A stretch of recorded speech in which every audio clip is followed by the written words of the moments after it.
1923 Season 2, Episode 5, The Journey to Montana continues. Let's talk about it with full spoilers. What the hell else can they put these characters through? What else in the world can these characters experience on their way to Montana that will further delay their journey? And I am obviously talking about Alex and Spencer because that is what the large part of this episode focused on. Mainly Alex, as she was once again traumatized. I don't understand what Taylor Sheridan or the creators, writers, whatever, have against this character, but why in the world is this character going through as much as she is? I completely understand that the world in the 1920s, specifically when you are traveling alone, you are on the train, you are from a different country, that it was not a beautiful place. I get that. But my God, like what the hell? It seems like every other episode, it's either Spencer getting into some shit or Alex getting into some shit. Like it's back and forth, tit for tat every single time. And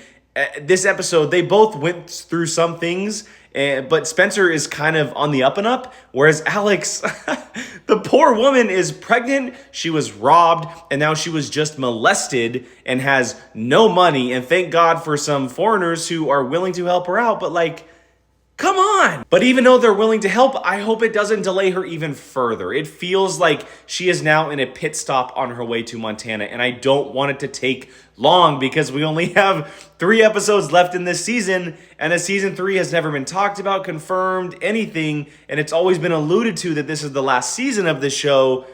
I want these characters together. And it's the same conversation we've been having for the last 5 weeks. Just get them to Montana. Thank God we got some positivity when it came to Spencer. Even though he did hit a little bit of a bump in the road at the beginning of the episode, everything was figured out. He came face to face with Marshall Fawcett, who we met earlier in the season. That was on Tiana Rainwater's side of the story, and played by Jennifer Carpenter, by the way.